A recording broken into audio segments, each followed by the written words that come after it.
Hi, this is Vance Williams. Today I'll be sharing insights on the Forex market.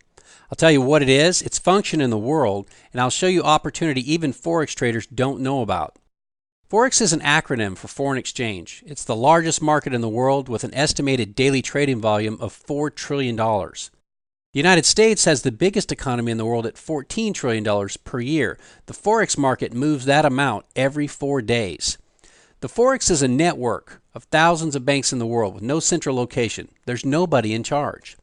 The primary function of the Forex is to determine the fair value of a currency. If you were from the U.S. and traveled to Japan to explore the countryside, you'd need their local currency to buy things. So you'd go to a bank or an exchange office and trade your U.S. dollars for yen. How would you know what a fair rate of exchange is? How do they know they're not giving you too much? And how do you know you're getting enough? There's only one way to know, and that's by looking at the rate of exchange in the Forex market. The fair exchange rate is not determined by an individual, a business, a country, or even a group of countries. The price is set by all of the buyers and sellers of the world in real time. It's the most accurate pricing you can get in the market because it's near impossible to manipulate. It's just too big. Currencies are traded in pairs. The Japanese currency and U.S. currency are traded as a pair, represented by U.S. dollar yen. If the U.S. dollar is moving up in price, then the yen is moving down in value by exactly the same amount. Just think of an old scale where you place weight on one side and that side goes down. The other side goes up by exactly the same amount. Because currencies are traded in pairs, you can either buy or sell. There is no difference. Buy the euro dollar or sell the euro dollar. It's the same thing. There are countless factors that can and do cause price movement. For example, increasing the supply of money decreases the value of a currency because now there's more money but the same amount of goods and services. Likewise, good news about the future could cause speculation about a better economy, and this could cause price to rise. So exactly how does the Forex market determine a fair price? The market operates on the principle of supply and demand. Imagine you want to sell your car. If you search around locally, you'll likely find examples of your car with comparable features. If the number of people who want your car is greater than the number of cars available, price will rise. If there are more people selling your car than buying your car, the price will fall. At any given moment in the Forex, if the volume is greater in favor of the buyers, the price is rising. If the volume is greater for the sellers, the price is falling. There are many different types of participants in this market who might use the market for different purposes. Hedge funds, for example, may have a more complex strategy, so when they buy a currency, it may be one part of an overall plan to capture inefficiencies in the marketplace at large. Multinational corporations may be exchanging large sums of currency for payroll. Commercial banks might be protecting the value of their assets, hedging a drop in one currency value against the rise of another. In 2001, the platforms for personal computers became stabilized and reliable. This opened the door to anyone with a personal computer. I think that most people are attracted to this new opportunity because it offers freedom and flexibility unlike anything we've seen. And it has truly unique features. For example, it takes the same skill to make $10 a day as it does to make $1,000 a day.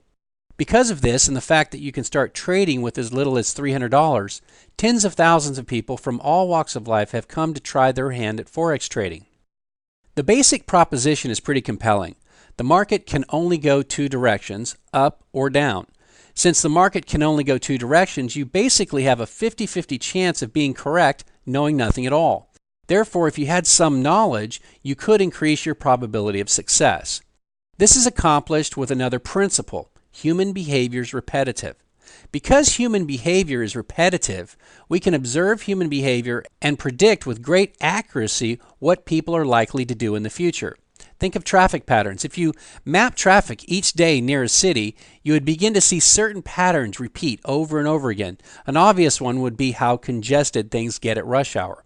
If you continued to watch, you would see other patterns too. For example, you'd notice that big trucks tend to drive in a particular lane.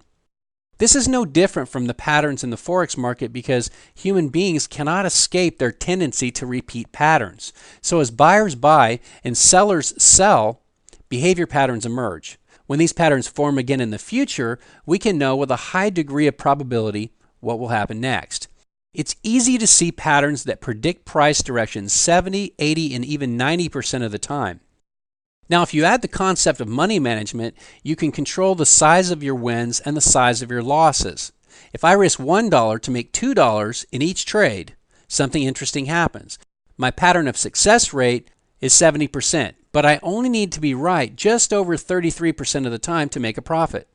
Now, this is where I tell you something I promised at the start of the video. I said I would show you an opportunity that even most Forex traders don't know about. You see, most traders in the world are focused on exactly what I told you. They use the high probability patterns and they use good money management. And what is their result? They fail. You're never going to make money over time trading Forex by focusing on information about the market. I'll give you a simple real-life example. Where I live, you can save money by shopping at our grocery store on Saturdays. Suppliers know that the largest numbers of people are going to be at the store on Saturdays, so that's the day they tend to compete for those customers. A penny saved is a penny earned, they say. In other words, it doesn't matter if you make $10,000 a month if you spend it all and have nothing to show for it. So when you save money, you make money. Now, you can make money shopping on Saturday, but would you? We would find out if we tracked exactly what you did. So I say, okay, go shopping and just write down what you do. After a few weeks, I would then say, all right, now let's review what happened. What types of things might we find out? We might find out that you did save money on things you bought, but did you save money overall? Did you go shopping hungry one or more times? And because you were hungry, did those impulse items offset any savings? Did you buy things that you might use in the future just because a deal was too good to pass up? If we were really checking to see if you were successful saving money, you would quickly realize there's just no way to save money if you don't have a plan. You would realize that as part of that plan, you must make some rules about yourself. For example, you might have a rule to eat something before you go. If you like to stock up on things, then you might need a rule that says you can only buy it if it will be used within 90 days. Now notice how profit has very little to do with any information about the store and everything to do with the decisions you make. 95% of the traders in the world focus on the market. A successful trader focuses on their plan. We already know that you can save money by shopping on Saturdays. That's not the problem. The problem is what you do when you get there. If you're interested in trading, my advice is to learn all about trading before you get involved. Whatever you do, don't do what everyone else is doing. One of my teachers used to say, if you want to be successful, find out what everyone else is doing and go the other way. It's really good advice. If you'd like to learn more about trading, I'd like to invite you to visit my site at forexartofwar.com. There you can download my free ebook, 8 Things They Don't Tell You About Forex Trading. It will explain many of the common mistakes that traders make over and over and how easily you can avoid making these same mistakes yourself.